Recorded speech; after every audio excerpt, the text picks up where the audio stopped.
sun is shining.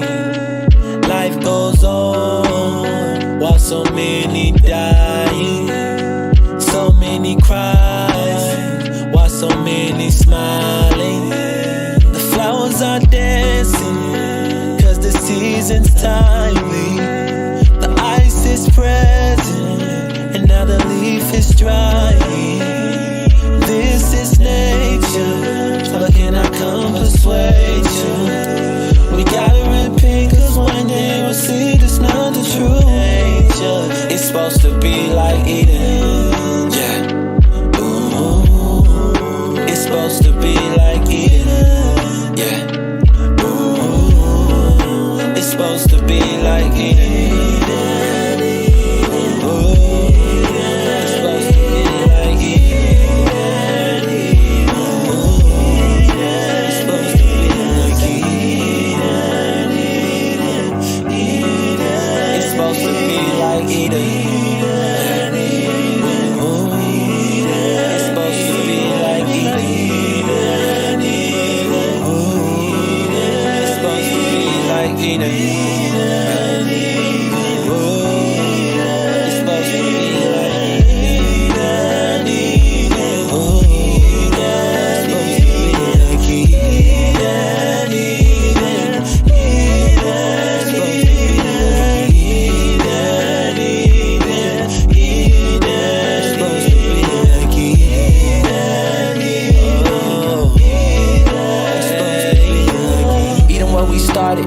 Even what we in, even what we fell through a portal filled with sin, even what we lost its nature from deep within, even what we gained carnal enmity that's within. Like, oh,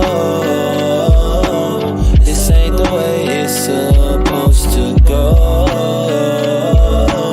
It's gonna go back, yeah. The wolf and the lamb supposed to grow together. Now the lamb gotta hide up in the night. Peace was supposed to rule upon the earth. Revelation told us that we gotta go and fight. Man lost his dominion on the earth and gave it to the beast. They go creeping in the night, under subjection of his subjects. Without him, they gonna stay dead. They won't know the way of life. They won't know the way of life, no, no. But it's gonna go back to the way it was. Eden, Eden, Eden. Say Eden.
Israel, won't you rise, oh yeah. Hey, Israel, won't you rise, oh yeah.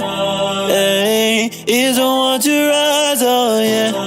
Hey, Israel, won't you rise. Israel, won't you rise. Israel, won't you rise. Israel, won't you rise. Israel, won't you rise.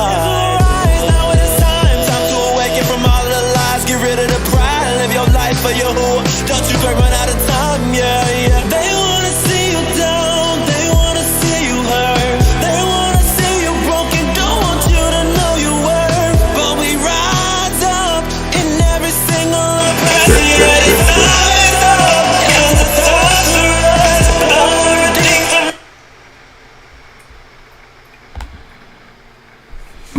Alright, what about now? What we sound like? We alright? We in there? Y'all can hear me?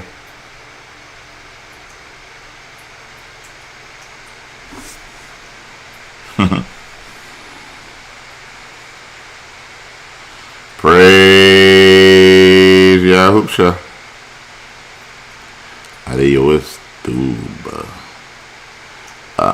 Tuba.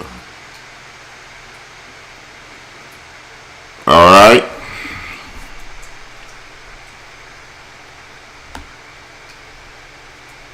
Say my shaloms to everyone. Shalom Marai Para. Shalom Shimshon. I don't know if that's a Shimshon in the gospel, like a different picture.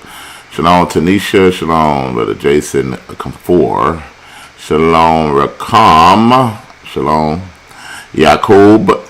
Shalom, Marsha Skinner, shalom, Noel Jones, shalom, Natanya, shalom, Danielle, shalom, Levice, shalom, been a little minute.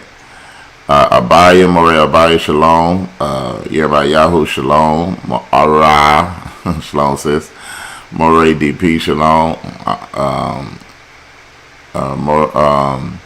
Akoti Takaya, shalom, El Dakota Shah, shalom. Ivan shalom, Sister Yada shalom, Tanji Gadola, Ezra shalom, Naama shalom, Sharon shalom, Liz shalom, Alicia Buzz shalom, Sharonda shalom, Rashia shalom, nothing but far, y'all saw all or either shalom or both of y'all shalom, Gabida Ahaba shalom shalom. Shadaria shalom, Danielle shalom, Edabakish shalom, Mother Yakana, Gadola Yakana shalom, Mori DP shalom, Iri Moshe shalom, Esbuka shalom, Ama Ayan Amuna shalom, Alicia Bell shalom, Pensalo, oh goodness. Y'all bless. I'm going to say that. Shalom. Ebony Nicholson. Shalom. Selah. Shalom. Miriam Azar Yahoo. Shalom. Tamar. Shalom. Rebirth Bridge. I don't know who would be on here. Okay. Yasika. Shalom. Doris. Shalom. Martusha. Shalom. Zipporah. Shalom Zakar, Shalom Shiloh, Shalom Shakal, David, Abigail, Carissa Blocker, Shalom Sher, Matthew, Shalom Abdiol, Shalom Victor, Shalom Malaka, Yahoo, Shalom Ikaya, Shalom Sealan, Shalom Michelia, Shalom Effie, Shalom Hamad, shalom. Adaya, shalom. Alicia Buzz, shalom. The Yarden, shalom. Shaka, shalom. Yolanda, shalom. Yehukana, shalom. Jania, Uriel, shalom. Thea, Sarai, Abba, shalom. Have mercy. All right. Tanisha, shalom. Ahmad, shalom. The Drag, shalom. Natanya Shalom, Tiffany Shalom, Morayiska Huda Yahoo Shalom, Okoti Pauline Shalom, Adaya Shalom, Okoti Allah Shalom, Yakara Shalom, Murakadai Shalom, Ya'ar Shalom, Yaki Shalom, Randy Mills, Mims Shalom, Samakia Shalom, Ari Shalom, Yakuba. I like that. I really like that name. But Shalom. Elder Baki Shalom, Damani Shalom, Ebaniah Shalom, Stella, aka Got a Groove Back. Say loud, just playing. Shalom, Gabira Tara, Shalom. ID. Okay. Shalom to everybody.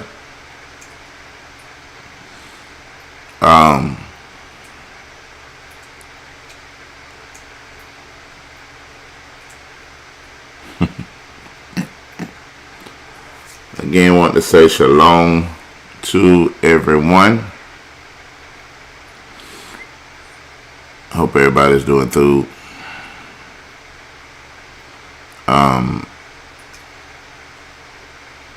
Didn't have a lot for y'all this morning. I'm kind of trying to see where the Ruach want to take me this morning.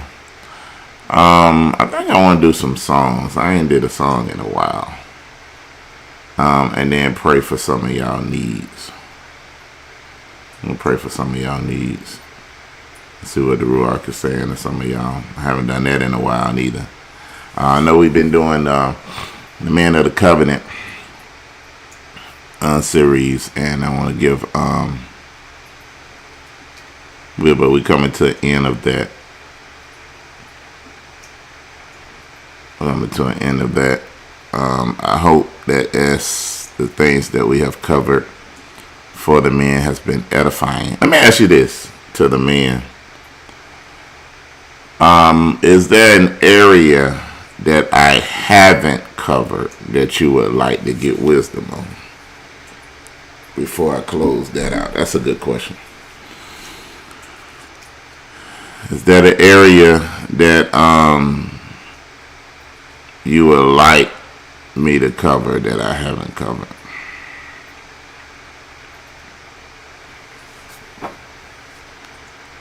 Put it in the chat if that's an area for the man.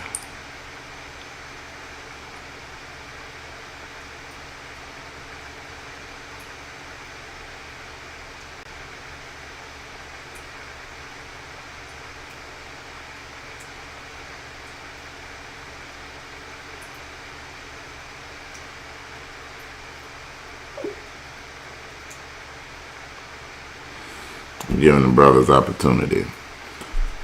That area that you would like me to speak on for men that I haven't covered in this series. I think I covered a lot of things before we come to a close and to an end.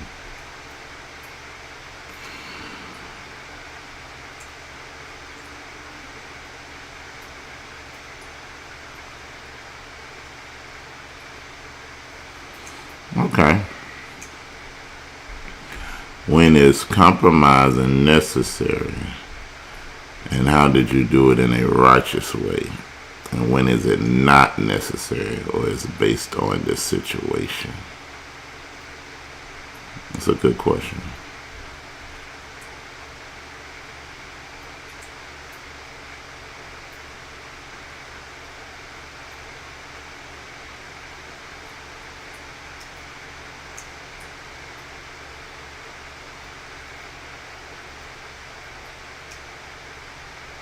Okay.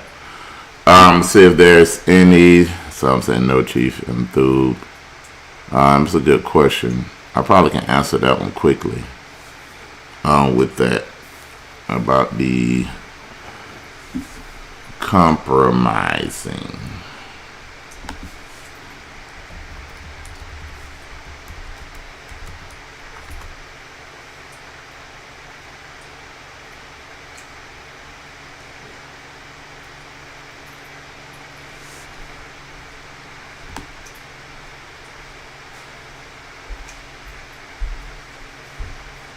Okay, hold on one quick second.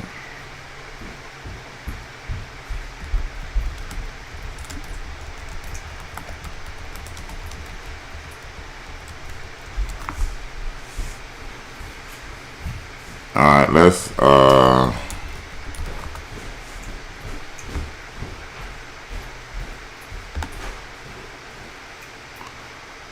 go a few places. Let's go to First Peter chapter 3. I want to talk about that one.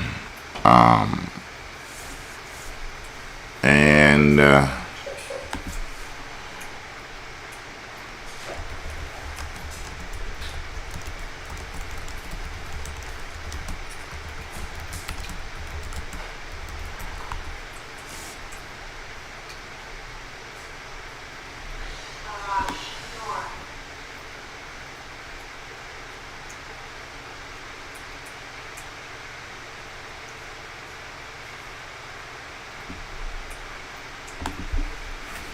all right, so let's look at let's see what I want.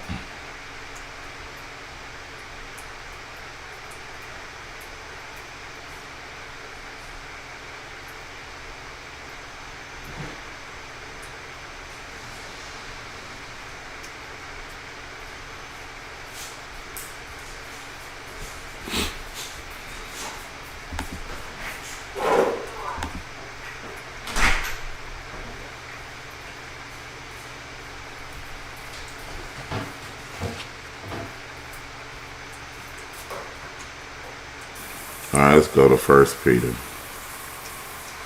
I'm bad, I was looking at something.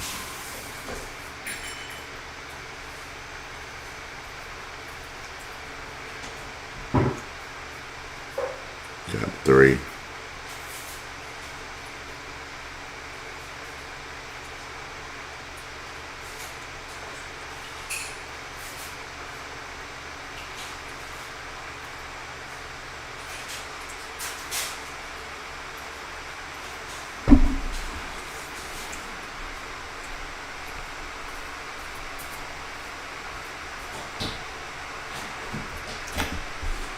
All right, well, First Peter speaks on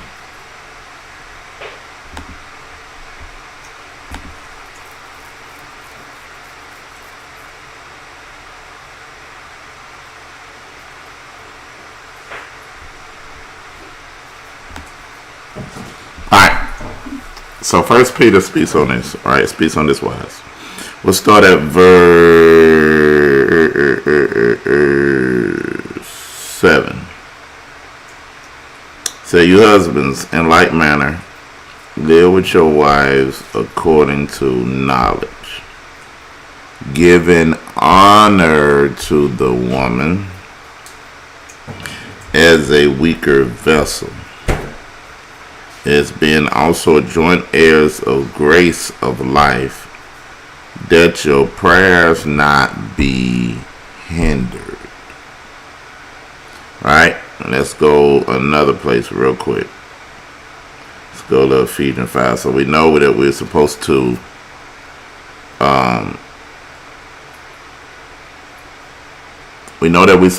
deal with our wife according to knowledge.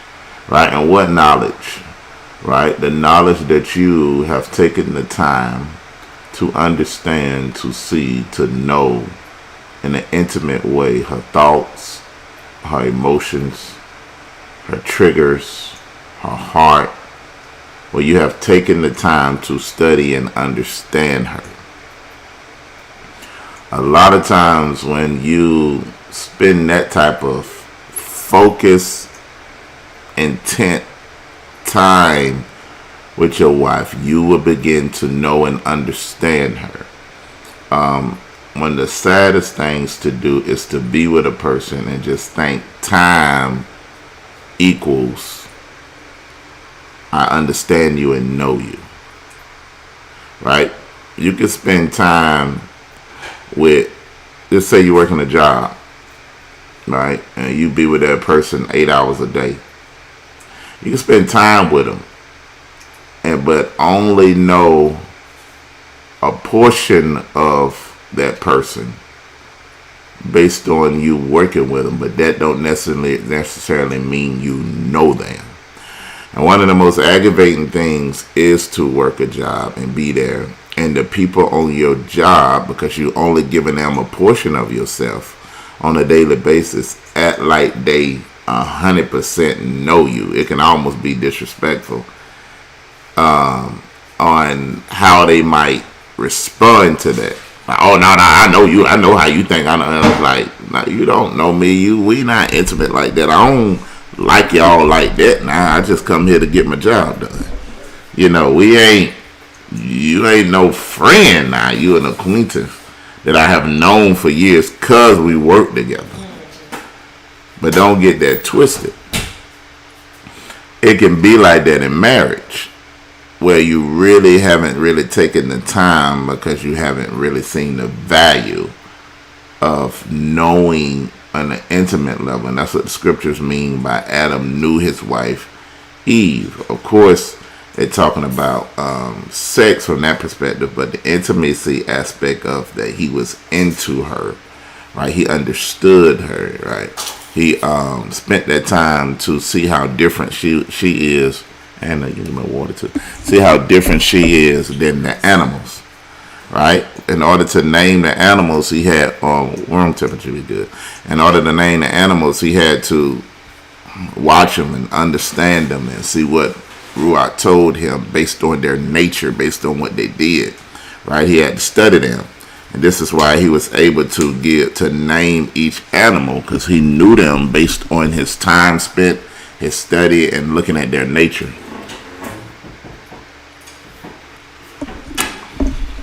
Then when Yahuwah put him to sleep, and he woke up, and there was Kavah, or Eve, it shook him.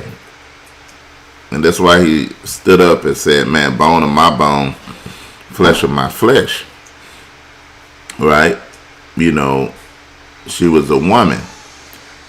But that's based off him studying, looking, and understanding her. And even at the end of all things, her being named Eve, right? The mother of all living things, right? So, I'm saying that for us to understand that Peter, right, Kepha is speaking and know your wife according to knowledge, understand her. Where you can understand where if you are making a decision, right, or it's something that's needed, you can understand her perspective of why she might not want to go with that, or why she might want to go with that, what she might not understand. Right? Because marriage is nothing but a compromise, right? But it's conformity, where both of y'all are chiseling yourselves, and as you chisel yourselves, as you grow, you'll begin to chisel each other.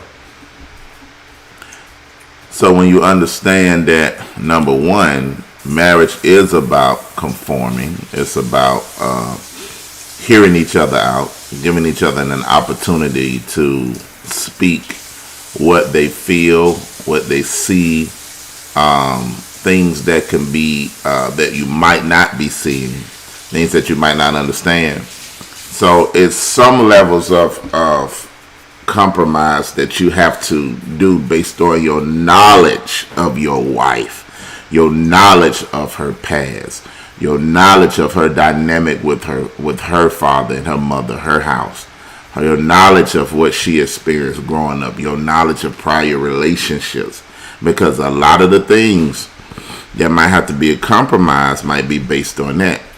And the knowledge of yourself, where you're not a husband that just have to be in control. They got to say I'm the head every week. You know what I'm saying? They don't have to display your dominance and walking around with a mindset of she disrespecting me by questioning or asking a question about why we're doing something, right? Because anytime that you're a CEO of a company and you have something that you have to accomplish, you want questions, because questions will help you look at maybe things that you might not look at. But it's a difference between asking and questioning and then questioning authority, right? Questioning authority is almost to make a person see that they're not qualified indirectly to do something that don't come from a sincere heart, but come from a place that you feel like you can do it better, right? That's where the trouble gets in, right? If a wife is disrespecting her husband in that way. But on the other end, if the man has created a track record of making the wrong decision, then she got a right to question some things. But you got to first look at, number one, we're one, right? And you have to have, like, listen, we have our best interest in mind, right? We got our best interest in mind. And I always say this, that, let's go real quick to Bereshit. I hope I answer this good. I know it seems like sometimes I don't give you quick answers because I want you to understand the dynamics.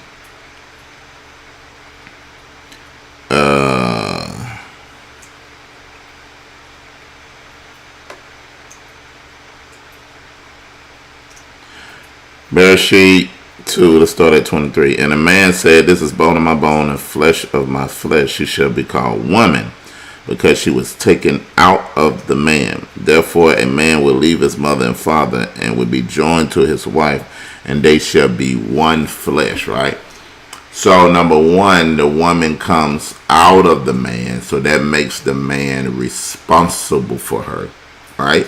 You're not just responsible for her body, but you're responsible for every aspect of her, right? Even though you might didn't cause the trauma to her emotions, when you marrying her, you're saying that you're going to be responsible for her emotions and her emotional healing, right? Her now you take on her hurt, her shame, even her generational curses. You saying that you're going to take them on to redeem her blood, to help identify the curses and help show her a better way out through Yahusha. You saying when you call her wife, you are totally responsible for her whole being. But if you study her and you understand her, you can see why she might ask you questions about certain things, because and want to know why you're doing certain things, right? Or because you're knowing where they're coming from. But one of the main things you got to have in order to keep things focused, right, when it comes to having a vision and a direction for your family. I'm not talking about you say your vision is rebirth and going to assembly. Now, what is your vision for your family so your wife can get on board, for your children can be on board, knowing that the direction of where y'all going? What's your vision for y'all spiritually?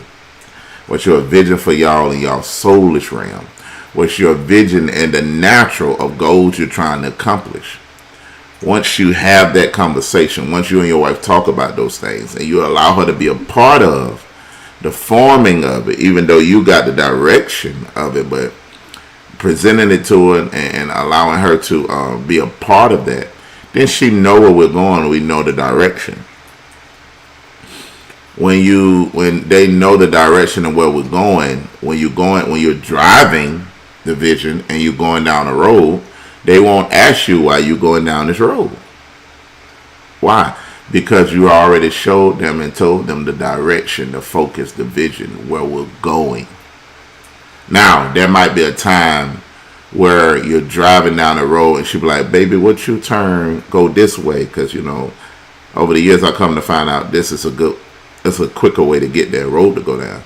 But then you might have in your mind, well, now I'm going the way that I believe that this should go, right? But if you're not a prideful man, you don't mind saying, okay, you know what, baby, let's try that.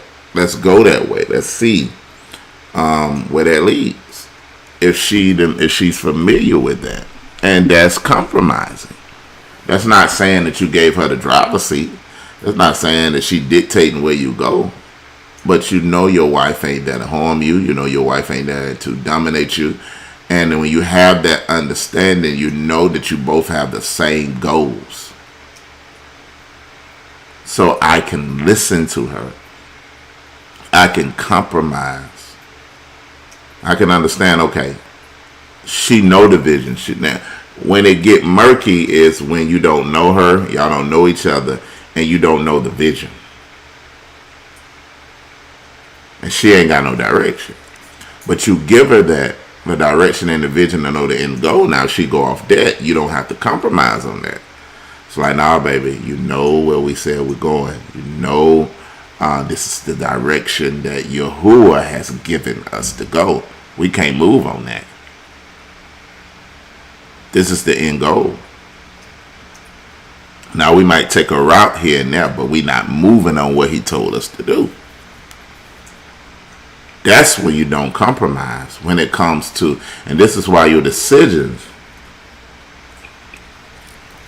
can't be based off of you.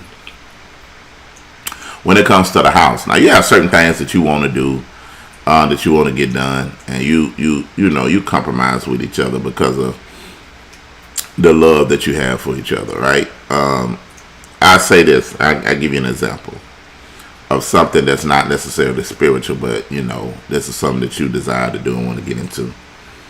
All right, so my wife, she loves plants, right? And she has some plants and stuff around the house. Now, I have a little trauma with plants because when I was growing up, and I ain't talking about necessarily plants where you can eat and stuff like that, but just plants that grow, they real, and make the house look nice. Well, to them, it made the house look nice. And it's just a project that brings them joy, right? Now, when it comes to plants, I can care less. But I have a little trauma with it because my mom, growing up in my mom's house, y'all, she had plants. Two things she had everywhere. We call them little nigglets, but they like the little figurines of little black people. And they about this tall. Some of them they playing the jazz. Some of them sitting on the chair. Some of them playing instruments. Some of them holding hands. Like old people, they used to have, I don't know if y'all know what I'm talking about, because people really don't do it no more. But you go to your grandma's house, you might see it. It's like little figurines. And my mama used to buy, oh man, she used to buy them little things. And I always had a habit of breaking her stuff that she really cherished for something. And I wasn't doing it on purpose. But I remember I broke the arm off one of them. And what I did, I bought two of them together so it looked like his arm was holding the other female figurine. And like, I remember the day my mama found out about that, boy, she was mad. But this is old school stuff, y'all. Y'all don't have to know what I'm talking about. It's old school stuff. But she had plants everywhere, man. All like, you go in the kitchen, they all on, growing up the windowsill and all over the little, everywhere. Had plants there. She had plants in her dining room and the den, and then all around the house. And then when I would get in trouble, I would have to go outside and pluck up her weeds and help her plant stuff, and I used to hate it. But I didn't like having plants everywhere. You'll be eating in plants all over you, and you trying to slide on. And I like, man. So when my wife, and it was later on in life, when my wife started getting into that, and I was like, oh, here we go now. Here we go. I used to, try to mess with her about plants. I'm like, all right, don't start there. You getting old now. But I began to see there's something that she liked doing. So I would be like, okay, no praise Yahushua.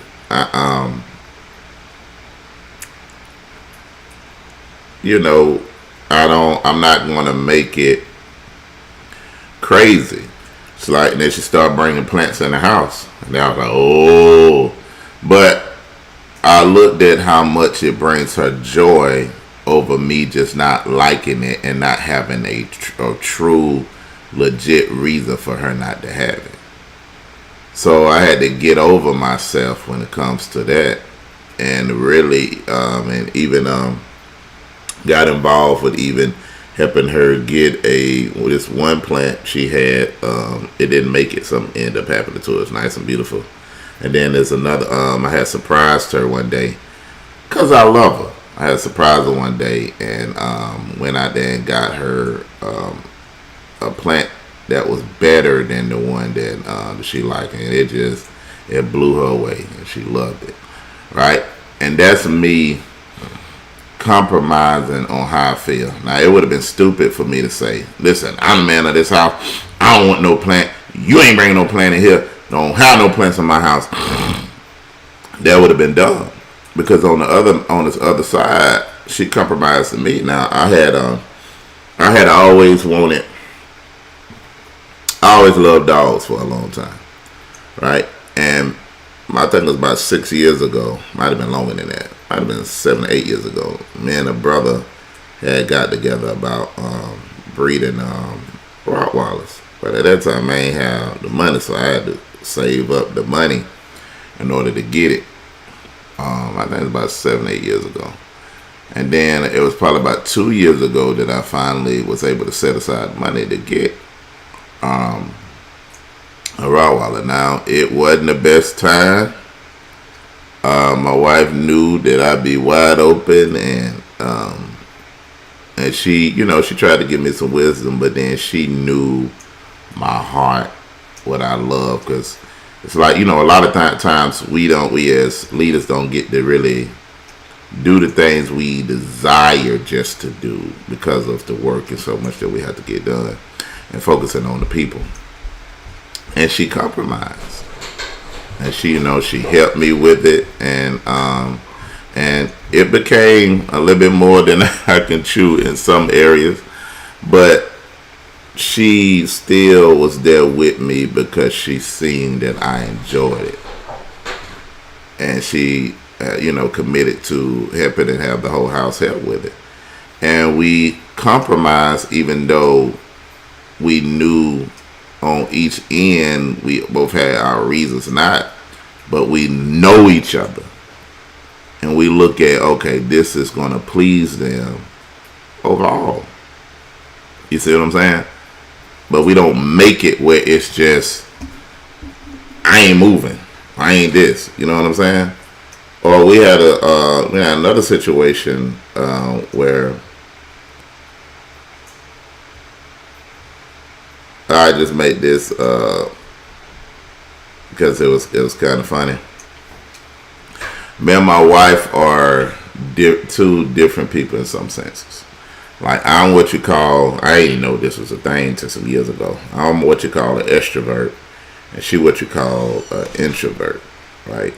And she really, I used to mess with her all the time, because you talking about an introvert, she really wasn't no big people person like that. And she would always be real, I always just say, girl, you must be on America's Most Wanted, because you you got the FBI after you, what's up? Because she really wasn't that into putting any kind of information or anything online. I just say, like Facebook, you'll never see a picture of her and profile and stuff. Like, I remember when we first did it, I was like, yeah, why don't you put your picture up? And she was just like, I ain't doing that, and just felt 100% on that. And it wasn't because don't go into, because she got a pass and with some dude. Don't get stupid now, because that wasn't what that ain't. I know people gonna look at this. That ain't what it is. Maybe that ain't what it is. She ain't got no pass of being with no man cheating on me on the side, that she don't want to show my picture with us on the side, dude. Yeah, we've been married 18 years now. No, we've been married for 16 years. We've been together 18 years. I know that woman inside out. But she's like that. I remember even on our anniversary, stuff like that. She ain't want no me sending her no shout outs and pictures and how much I love her and all that, because she, in her mind, that ain't nobody business but ours. But she's not. I'm weird, okay? Yeah, she's weird. I would say weird. She don't really like, even when it comes to her Dale being born, she don't want nobody surprising her, giving her, she's just different. She's a little different. But she's introverted. And some of y'all introvert people can relate, I guess. But she was really to herself. She really, like, as we start doing ministry, I start pushing her about she can't be in a shell. She gotta venture out to the people to be able to minister to the people. And so, like, y'all would see her now, you would think that she's an extrovert, but she's not. That's just you. That's just Yahusha working on her. And I marvel at her growth with people now and how she does with reaching out and trying to help people. But that wasn't her at all from that perspective. So we had some of the younger people. They had like this event on Friday night, and with her, most of her Friday night, she's preparing because I have her where she has to help conduct ruachly what Yahuwah desire to see from an intercession perspective on that Friday night. I mean, on that Shabbat and this day, she's the head of the intercessors. So what happens is the young people had an event. They wanted us to come, come to it. And me, I'm one, I can go in and out. I can turn it off and on when it comes to getting right into Ruach or just, not. So it don't take me much. But, so this is what it was. We talking about compromise. We had said that we're going to go, show our face. Right? So my definition throughout the years of show your face is you're going to sit for a minute. You would not sit long as you would have sit. You may sit maybe 30 minutes, tops 45 minutes to an hour, and then you getting out of there. Like, that's what showing my face is. Like, maybe 30 minutes, 45 minutes, you sit for a minute. Normally you would go somewhere and you would sit hours, but I was like, okay, we'll show our face. But she was real, like, adamant about she really ain't trying to do that, right? So we actually get to the young people's house. And now these ain't teenagers, these is our spiritual children, right? They all 23, 4, 5, 6, 7, all them 20s. And we get there, so I'm sitting down, they happy to see us. And she had said, well, I'm going to go do something, but I'm coming. Right, and I was in my mind, I'm getting a little irritated because I was like, why are we making a big deal? We just gonna show our face and gonna leave. Yeah, so I'm sitting there. This woman comes in, waves at everybody, and then go back and get in the car. Showed face. She actually just showed her face. Now, I was kind of irritated because I didn't like that, because I was like, that to me, it was somewhat embarrassing to me in a sense, because I was like, listen, it ain't like we finna just sit here and just go overboard. We finna, just sit with them, talk with them, and then, go about our business. But, and at the reality of it, I had to go back and look at myself. I was acting like we don't sit down with these children all the time and pour into them. Like, don't make it that serious about one day. So I was a little upset now with that. So when we talked later, she expressed her point of view, and I expressed mine, because I was just like, listen, we shouldn't even went over there. If that's what we were going to do, we shouldn't even went over there. You know what I'm saying? But she began to express to me that she can't do that. She can't just go and sit and get involved. And, there's a lot of children over there and a lot of things that was going on as far as with a lot of people that would take her focus off what it's supposed to be prepared for Shabbat the next day. So we had to really, so we just really talked to each other and apologized to each other once we seen each other's point of view.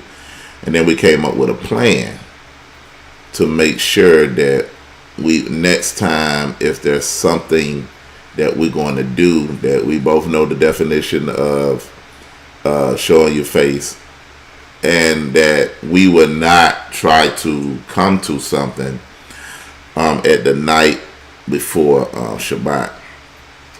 That we understand what we're trying to build and what we're trying to do and what our focus trying to be. And really, we even came up with some, even facial signals when it's time to go, when it's trying to move, even when we're just doing that. So we got each other's definition, and we understood, and then we ain't make it a big deal after that. We just planned, made a plan for future references so we can move different. And as we begin to understand each other, I understand how the introvert thinks and how extrovert think. We was able to compromise even greater with each other.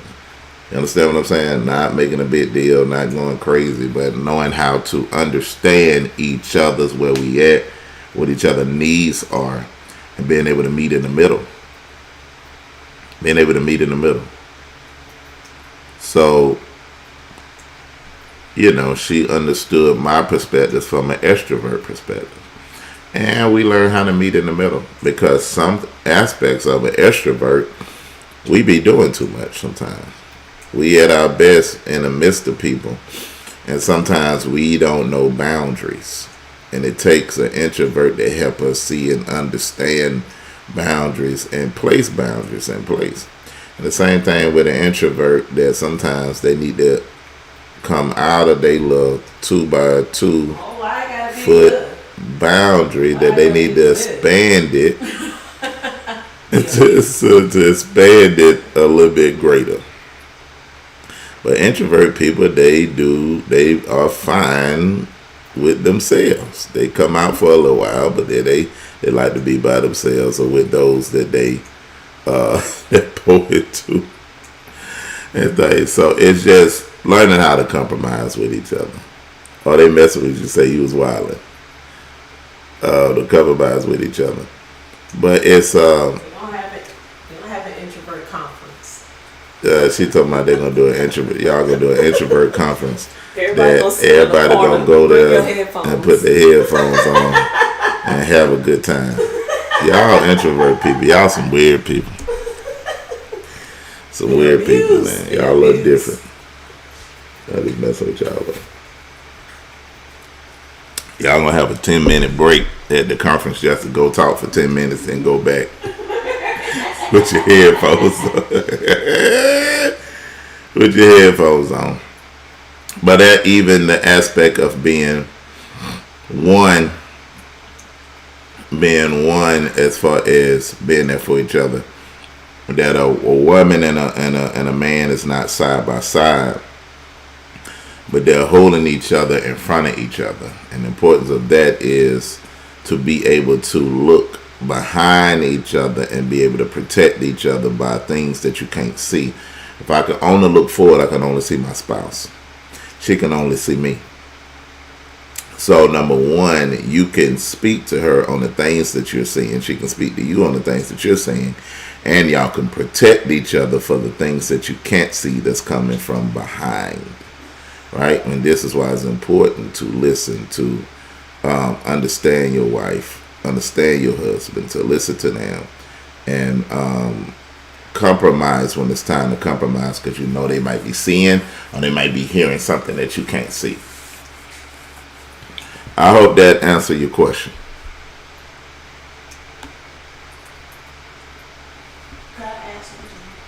You gotta come in here though. No, I can't. They can't hear you way in there. You ain't got to be seen. Okay. FBI, America's Most Wanted. I like to with your use satin cap on. Don't come here with that satin cap. Don't do that. Don't Come here do with that that. satin cap. See? Oh my goodness, that was unnecessary. For those who know my relationship with satin caps, I'm actually proud of myself. Okay, I'm trying to do right. I'm trying to be saved. All right. I would like. Oh, that's your head cover. We'll go with that. Hallelujah. Thank you. That's your head cover. I like to use that example because it was recent, probably like 5 months ago or over the summer or something like that. When I'm talking to other couples, I like to use that example of what we had to compromise, because I think in marriages or I think in relationships, people think that you get to such a place where everything is just working like everything is just working on its own. You kind of like set it and forget it, and then you just come check on it every now and then. You did this for a little while, and you don't have to do it anymore. It just does it itself. No, it does not. Marriage does not do itself.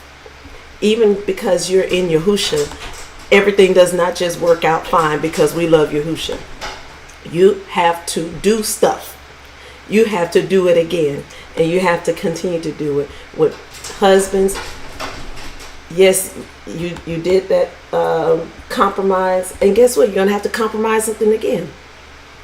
Wives, he did that for you, but it's just certain things that you have to practice compromising and not being difficult and not making things hard.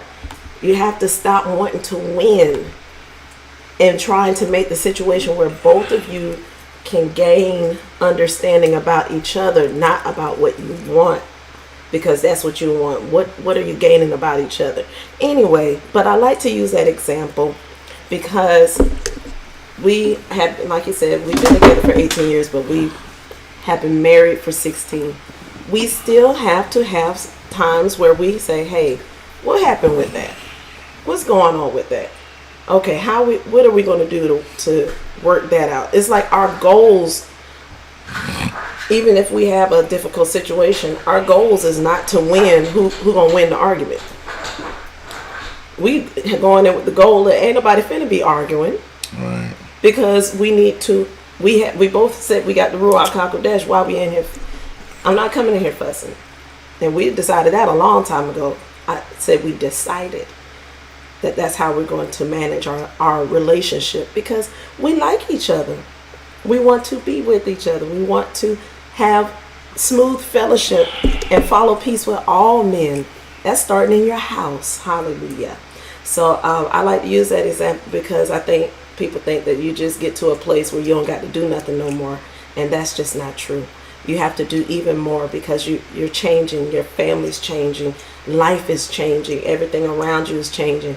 So you have to adjust, and you have to make sure that the most safest place that you have is in each other. So why wouldn't you fortify the place that's supposed to be safety? Any place of that is fortified, a lot goes into it to make it fortified. You'll never see a fortified wall just be a thin piece of sheetrock. A lot goes into fortifying something and causing and let it be. Okay, see, I'm finna go because I get to rapping. Love y'all. Eat some oatmeal. Did you finish your thought? That was my finished thought. My finished thought was, no matter how long you're married, do your work. Do the work. Don't get to where you think that you could just sit and forget each other and never go back and check on feelings, back and check on stuff.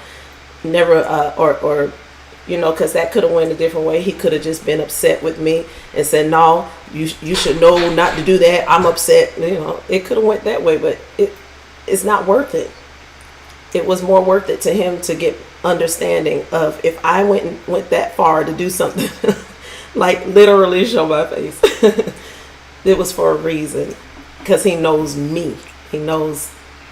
Anyway, am I making sense? Y'all understand what I'm saying? Oh, yeah. That you still have to do work. You still have to look after each other and just different things like that. So don't expect things to just be always all hunky-dory now and I don't have to do nothing no more. I already said I loved you 10 years ago. Duh. No, don't do that. Work, talk, communicate, set a plan, fortify, men talk, men listen, all of those wonderful things. And women, when you see your husband trying to listen and trying to make changes and alterations based off what he's getting out of the men of the covenant, don't make it hard. Don't be a jerk. Don't continue to just be like, nah, I'm going to make him work a little harder. He going to make up for these years. I mean, good gracious. I mean, what we finna do? What do you want? You want to punish him or you want to grow? Okay, so hallelujah. I'm done for real. I'm fussing. Hallelujah. Well, yeah, but that was just a little example to a few examples on compromising with each other, and the best thing to do even in situations like that is just, first to apologize and then get understanding, and when you understand a reasoning behind something, especially if it's a spiritual reasoning behind something, then you know that it's no way that you can get in your feelings about that or be a certain way when somebody have a mandate in order to get you who is present and the things that we're supposed to be doing. How you gonna be upset with that? So it's just like it's about creating a plan and how you're gonna approach things. So I hope that answered your question. I think the other question was, how do you balance ministry, family, and all of that? Now, I did answer this. This is in the leadership training when we did at the assemblies, but shepherd's training. But I'm gonna give y'all some of that so you can have it and learn how to be able to balance everything. Because balancing ministry, family, even have yourself is important. Because if you don't take time to develop yourself, you're not going to be good for ministry and you're not going to be good for your family. So balance is so too much pressure don't be on one area or another area as a seesaw. And that you don't, because if too much pressure be on something, you might end up breaking the balancer. That's why balancers balance things and makes all things equal. That as an individual, you can be who you need to be and how you need to be for all people, right? For all situations, right? So let me pull this up and talk about this real quick, and hopefully this will help you. I think that was the next question. All right, so when it comes to ministry,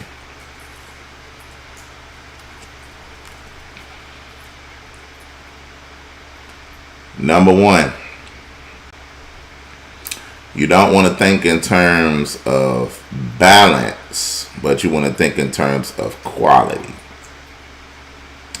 It's not about balancing the time in terms of equal time, but giving the greatest quality within the stretch of time that you have, right? So it's not about just trying, because one thing about it, you're not going to have enough time in a day. 24 hours is not going to seem like enough time. A week is not going to seem like enough time. A month, because as you grow in ministries, you're always being pulled and things to do. So you got to think about quality of time, right? If I can't say if I spent 6 hours in ministry and then I'm at home before I finna go to bed and I got 2 to 3 hours, right? Ain't no way I'm going to be able to balance that, right? Or if I spend 8 hours at a job and I come home and I got maybe 2 to 3 hours before I go to bed, it's no way that I'm going to be able to balance this. The children have school, right? So I'm not thinking in terms of balance, but I'm thinking in terms of quality. So what I mean by quality, I'm finna make these 3 hours, I'm going to try to give them the best of me. because I'm not going to spend the bulk of my energy giving it to a job and then only give my wife and children or my husband and children tired time, right? I'm going to have time that we spend together, even if it's an hour, 2 hours before the children go to bed. We're going to get together, we're going to talk, we're going to do whatever we need to do to make that quality of time good, right? Before me and my wife go to bed, we're going to spend some time talking, giving her that quality of time, right? Then I might have to discipline my entertainment and certain things that I want to do, because I want to give you the best of this quality, right? Or I'm in ministry and I'm giving that best of quality, but I want to always let my wife know and my children know nothing. Well, first I'm going to let Yahuwah know. Nothing comes before Yahuwah, the Most High. But then nothing comes before my wife and family, right? Because Yahuwah, when he first set up, he didn't set a ministry up first. He set up man and woman first. He set up a family first. But this is why our ministry is based on family. You get the family dynamics with that, because we want the family and the ministry to be one, right? But I got to think in terms of quality rather than terms of how much time I'm going to spend with you. And sometimes, when I was working 10 to 12 hours and stuff like that, my body would be tired. But what I would do, and one of the everyday things, because I had to be realistic, because sometimes I had to get off and go straight to assembly and do certain things and I'd be tired. But then I had to have like my days, right, that I know, okay, I can't go in the house and go to sleep, because I've been doing this. I've been falling asleep on them. I got to give them quality time, because one thing I know, my son was connected to me in that way. And when he used to start acting out and getting in trouble, it would always be a stretch of time that I stopped spending with him. And I could see that. I was able to see that. I was like, I got to slow down. I got to start back pouring into him, because he's my legacy, right? My children are my legacy. So I start saying, okay, let me slow down and spend more quality time with him. So it's not the balance, because you're not going to be able to balance. You don't want to think in terms of balancing between quality. Right, next thing. Where that is coming up here? Oh, that's it. Ain't drop off mail on Sunday? Yes, sir. I think you do great with making sure if you can take him, you'll take him with you. Yeah, that's another thing. With that, I just started taking him everywhere with me and just spending time with him. Like sometimes, even when me and Chief used to go out to different cities, or if it's driving places, I would just put him in the car and go with me, or have him run my errands with me, so we can spend that time together. Because with each individual child, you got to know that child personality, and you got to let that child know that you are there for them. Right, next thing. Wherever you are, be fully there. I'm going to say that again. Wherever you are, be fully there. If you're at home, if you're at the ministry, be fully engaged, right? When you come home from work, you don't want to bring work home. I'm home now. So I'm, as a man, I'm as a wife, I'm going to focus on the needs of the family. I'm going to focus on the needs of the children. Right? I'm going to focus on the needs of my husband and my wife. When I'm in ministry, I'm going to focus on the needs of the ministry. I'm going to focus on the needs of the service. I'm going to be fully engaged and fully there. Right? I'm going to make sure that I'm working on the ministry. I'm working on the house. I'm working on myself. Right? I can't bring, even as a leader, I can't bring everything, my frustrations, and all that with the ministry and bring that home. And that now it can easily happen. It happens all the time. That now, especially with leaders, that most of you and your wife conversation be about ministry. And then you start feeling neglection, that y'all connection is frustrations in the ministry. And that will begin to be a normality, and then that'll take away from your intimacy. Because we got to remember, whatever you fully practice, you become and become good at. So you have to always be checking on what is connecting me and my spouse. I don't want frustration from ministry to be connecting us, because it wasn't built off that. Now you might have a season of where a lot of that is going on, but you have to always get back. Let me stir back up the connection with me and my spouse, that we can connect just based off friendship and loving each other, right? So if I'm at home, sometimes I got to leave the ministry stuff out, because you'll get home and be certain things going on, and you come from a counseling meeting and you aggravated with the counseling meeting, with what folks doing, and you come home and then that's all you and your wife talk about, and then the children saying you gone all day, and then y'all come home, they're excited to see you. You say hey to the children, and then you go upstairs or you go somewhere, and they don't really get none of your time, and then that's all you're talking about, because the children can't hear that, so y'all go behind closed doors. And then now as a child, I identify ministry with frustration and don't really want to be a part of it. Because number one, I'm saying ministry frustrating my parents.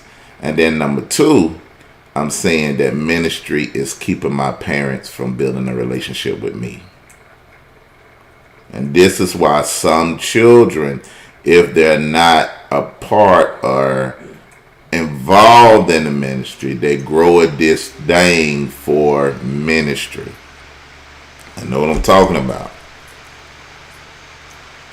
So wherever you are, you have to be fully there. If I'm at home, listen, I'm finna give my children, my husband, the energy that I got. I'm gonna store some energy up. I'm gonna save some for them, right? I want to make sure I'm doing that. And it's wherever you going. I tell the leaders all the time, even wherever you go, you have to be fully there. Like, it's a lot. I can't keep up with 7 assemblies and everybody there, and some people on outside. I can't keep up with everything. It's not fully possible for me to do that. But when I'm in your presence, right? If I'm out in an event in another city or something, like, I'm fully engaged. I'm fully there to listening to your needs, to talk to you, so we can build from there. You have to be approachable at big events where people can come to you and feel the warmth of your love, your embrace, and feel like that you're concerned about them, right? You can't be an introvert at events where you have to show love to people, right? Because people been getting a ministry from your word, and they want to put a face with what they've been learning, and you have to be able to give them the love of Yahushua, right? Let's keep going. Next thing, work on your family with the same drive you work on ministry with. It's easy to forget. Cause that ministry, boy, you got so much going on, and it makes a demand on you for the needs of the people you call to do that. But like we say, keep that same energy. When it comes to your family, when it comes for the needs of the ministry, we'll create systems, we'll create things for them and go, but then we'll neglect the needs of our husband, we'll neglect the needs of our wife, and the needs of our children. So if I'm driving from a ministry perspective, I'm going to do the same thing to drive for my family and making sure that their needs are taken care of. And y'all, guess what? That's hard. I can't sit here and tell you that's easy. That is hard. Because you feel a mandate to go do things ministry-wise, and Yahuwah could be building something in you to create, because you know this is going to be successful. But then keeping that same drive and exuberance in order to do the same with your family, and sometimes it becomes unbalanced. Sometimes you do have to back up and regroup. And sometimes you have to say, I see that for up the road, but I just can't do that now. but you want to have that same focus and drive that you have with your family, and have the same focus and drive you have in ministry also too. Another point, I hope this helps you. This is very, very important. Very, very, very, very important. Think in terms of seasons rather than hours. Think in terms of seasons rather than hours. A lot of time with my children and my family, we'll get together and they already know, even before the major feasts like Pesach, the spring feast and the fall feast. And I tell them, listen, I want y'all to understand that, and even husband and wife, that when we go into these spring feasts, and then you have to be on a leadership side of it to understand what I'm talking about. If you just come into the feast, you ain't gonna really get what I'm talking about. But all the planning, everything it takes to accomplish the feast, well, planning in the natural and planning in the spiritual, and making yourself available for the Ruach. We think in terms of seasons. So I get my children together, my wife, we'll talk to the children, and we'll let them understand, listen, mama and daddy is finna be running. Now, our children got to the ages of they 12 to 15. So they pretty much good to be, to do things on their own. But even when they was younger, we had to just be listen, mama and daddy, we finna be rolling. We finna be moving. This is that season. This is that time that we have to commit directly to on the Mishpachah, directly to these things. So mama and daddy gonna be in and out. Y'all gonna be in and out. We gonna be moving. There ain't gonna really be a whole lot of downtime right now, because this is that season, right? And the same thing with the fall season, special, man, from Trumpets to Sukkot.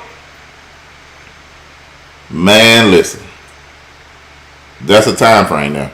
And then this year, most of the year, we had evaluations from February all the way to March. And I'm talking about every weekend we was doing them. And counseling sessions. And then we went straight into the feast days. And then in July, every month, we flew out to all the assemblies, all the way to the last weekend before Trumpets. And then all the feast days after that. So the seasons was wow, as far as what we had to do. But we couldn't think it, because I'm setting myself up for failure to try to balance time with the season that we're going to be in. So I teach them in times of season, baby, listen, daddy going to be wide open, mama going to be wide open. We're going to be doing a lot of stuff.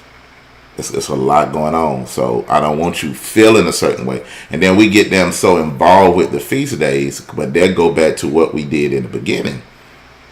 Even before we was in a full ministry, we would get them excited about the feast days and make the feast days catered around now, so they can have a love for it, so they can get excited for it. So now my children, every feast day, they ready. They ready to work. They ready to have a good time. They ready to praise Yahuwah. They ready to get what Yahuwah desires. And one thing about it, if you focus your heart on Yahuwah, He, without your work ethic, will begin to build His relationship with your children, that it's going to be on a whole nother level, that you'll be like, wow, I ain't even sold all of that I can remember to see their spiritual growth and where it's at. It'd be amazing to see. But you have to think in terms of seasons. But you have to have these conversations with your children. You always have to be cognizant of how they might be feeling, how they might be seeing things, and just making them have a mature understanding.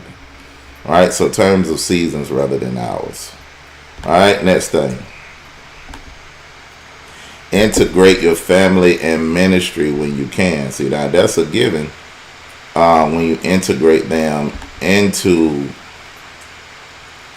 the ministry. Give them something to do. Get them something to be a part of. Put something, in their hands that they can see, help, develop, and grow, and carry some of the weight of the ministry. And that's just putting them a part of the programs y'all already have, and that's created for them, and then asking them about how things went. How did that stuff go in the Yalada ministry today? How did things go with the sons of the covenant, right? With the daughters of the lion? What did you learn? Just going back to being fully engaged with them. It's about going into their world and seeing what they're thinking, and they'll love you just for just having the mindset to go into their world and see where they at, right? So make them a part of the things that you have to go in. That's why I took, and Chief done that sometime with Hoochie, will take them places with us, or and they be excited. They used to be excited about it. And I used to have a little thing with them. The girls would feel a certain type of way because MK used to get to go to different stuff. But then you have got to reiterate that thing of fathers spending time with sons and daughters spending time with their mother, and then vice versa. But that's important, right? Next thing, let's keep going. Just giving out wisdom keys. Keep your family as the priority of your life. Even though ministry is everything, but ministry, the assembly, is Yahushua's bride. Your wife is yours. So you want to make sure, or your husband is your head. So you want to make sure that you ain't spending all your time trying to fix Yahushua's wife, and ain't spending no time with your husband, on your husband and on your wife, or concern. You want to spend all your time with Yahushua's wife needs, and ain't focusing on what your wife needs are, what your husband needs are, and making sure that they're being fulfilled. You approach Yahushua's wife needs together as a husband and a wife, but you can only do so much if inwardly you have nothing left. This is why leaders have to have time where they reboot. They have to have time away. They have to have time where they go on vacations and recharge, reboot, get themselves back together so they can have enough to give back out to Yahushua's bride. But at the end of the day, Yahushua gonna get his own wife together. Don't try to do Yahushua's job for him, right? But you have to balance it, because a lot he's going to use you in order to do that.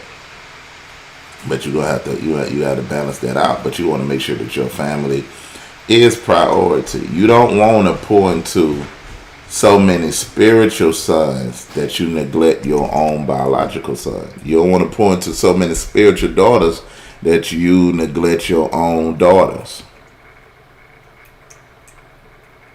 You still have to make your family that Yahuwah has gave you and made you responsible for priority. Now, we're not saying husband and wife start making them choose, or start being selfish. But I would know, that my wife would have talks when she felt like I'm overloading her circuit, where I'm doing too much, I'm putting too much, putting too much on her, putting too much stuff on my plate. Because we'll go, we're like, man, we'll get this because stuff got to be done. But it's okay, because sometimes we as husbands, we need the wisdom. It's okay to say, baby, I really need you right now. Can you please not add something else? Please. At least let me get my feet up under me on my bed. And we didn't have them talks like that, where some stuff had to wait. Some stuff had to be on pause. Or we had to get through the season of this, and then I'm going to pull back. Because I want to keep her emotions, keep her mindset as priority, and she don't use it to gain control. She don't use it in witchcraft. She just uses it for so our relationship can stay at priority, that we don't just be consumed with ministry and don't know each other no more. But that's a thin line, because I'm just saying, all this stuff is difficult, man. It's difficult. All right, another thing, plan an annual family calendar.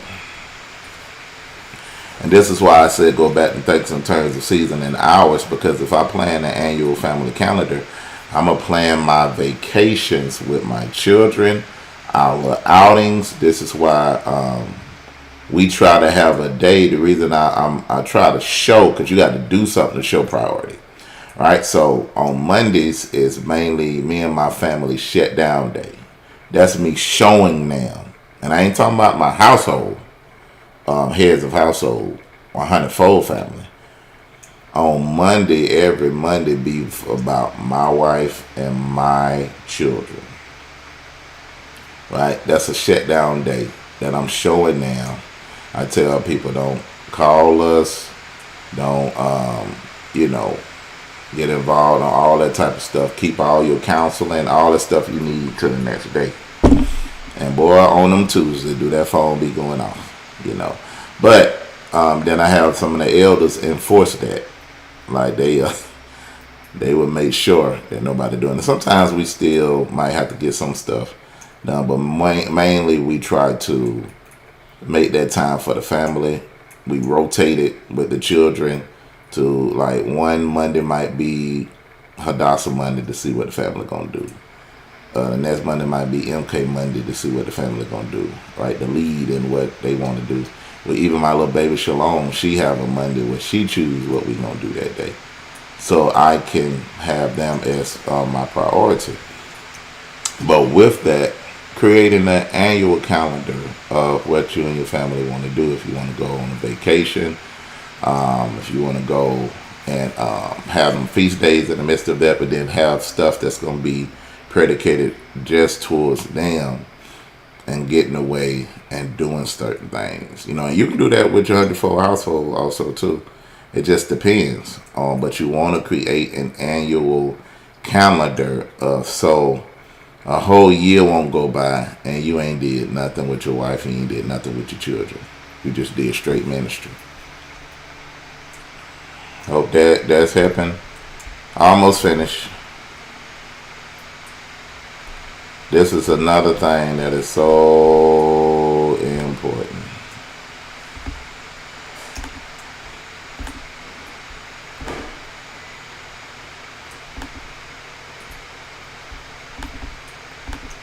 You want to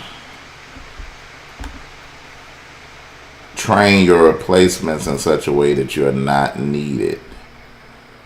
So important in ministry that a leader has really done his job when he's not needed no more. That means he has duplicated himself enough. But in certain areas, leaders have to go and they have to pioneer it, because this is the way that it should be run, and you got to demonstrate that. But you don't want, as a head and as a leader, you don't want to have to let this thing be in your hands the whole time that you ain't trained replacements. Because you don't get fulfillment out of ministry until you see duplication of yourself. That re-energizes you. That makes you understand that your work is not in vain. To see the image of a person becoming your mindset refuels you. So whatever you start, you might have to trailblaze, but you want to always be looking at who hands can I put this in. So all of these things don't take up all of my time. I want my ministry to be ran in such a way, and it's taking time, but it's going to get there, that I'm not needed. Because my replacements are there. Right? I hope that makes sense. That's the same way you want to do with your house with your son. Building him up in his teenage years in such an area that he's fulfilling the role of a man in the house. Another thing, get rid of time wasters. That's just going back to entertainment. Now you got to discipline your entertainment. I'm not saying you don't have entertainment, because you have to have some time for yourself overall, but you want to discipline that, because you'll sit there and watch, which is me. Sometimes you'll watch Skip and Shannon or highlights, or watch a movie or two. Well, I'll be going to sleep on movies. Movie or two, a whole half day that went by, you ain't did nothing productive. Or Facebook, scroll on Facebook and you did nothing productive. If you want to get rid of things that's going to waste your time, and then get rid of non-progressive people, if you're spending your time with this person for 6 months straight and they're not progressing, that's because they don't want to. And maybe that's a sign that I need to stop spending that time with them and spend time with people that's going to progress.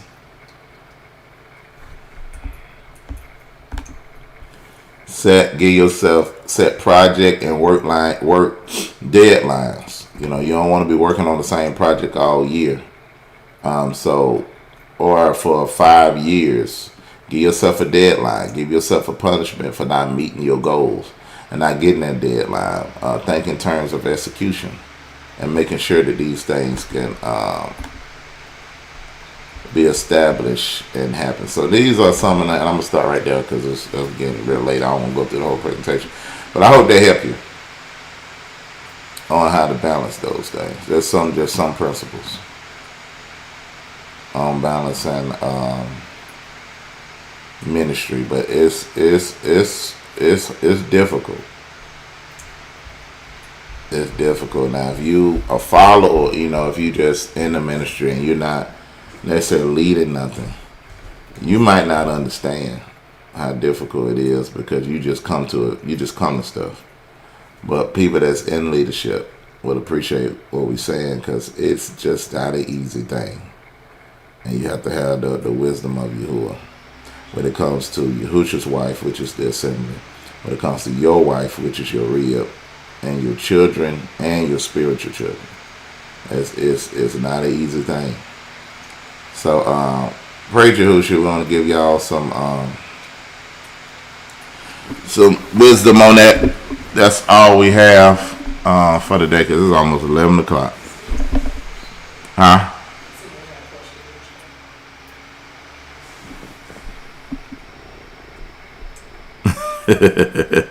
Get real self-comfortable. I was just laid back in my zone. I sure was one. That's what I came down to tell you. Said, ugh. That's funny. I don't see nothing.